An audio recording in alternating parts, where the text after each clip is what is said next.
भूलकर भी दूसरों की निंदा ना करे। बहुत समय पहले की बात है, एक राजा ने ब्राह्मणों को भोजन करने का दावत दिया। भोजन महल के बगीचे में पक रहा था। उसी समय एक चील अपने पंजों में सांप को दबाए हुए वहां से उड़ रहा था। सांप ने अपनी आत्मरक्षा में चील को मारने के लिए अपने फन से जहर निकाला। सांप के द्वारा निकाले जहर की कुछ बूंदें बगीचे में पक रहे खाने में जा गिरी। इस बात की जानकारी किसी को नहीं हुई। खाना पककर तैयार हो गया। उस जहरीले खाने को खाकर ब्राह्मणों की मौत हो गई। राजा को इस बात का पता चला तो उसे बहुत दुख हुआ। राजा ब्रह्म हत्या के लिए खुद को जिम्मेदार समझ रहा था।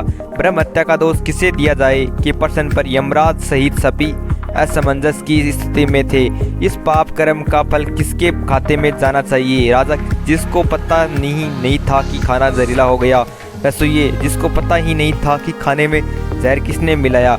चील जो उस जगह से जहरीले सांप को लेकर गुजरा था। सांप जिसने अपने आत्मरक्षा में जहर निकाला। कई दिनों तक यमराज किसी निष्कर्ष पर नहीं पहुंच पा रहे थे कि किसके खाते में इस पाप कर्म का फल जाएगा। इसी बीच एक दिन कुछ ब्राह्मण राजा से मिलने नगर में आए। उन्होंने एक महिला से राजमहल का पता पूछा।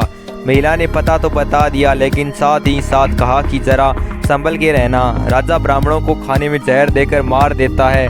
महिला ने जैसे ही यह शब्द बोला, यमराज ने तुरंत फैसला ले लिया कि ब्राह्मणों की मौत के पाप कर्म का फल इस महिला के खाते में जाना चाहिए। यमराज के इस निर्णय से दूत हैरान हो गए। सभी ने एक स्वर में बोला कि महिला तो इसमें कहीं तक शामिल नहीं थी।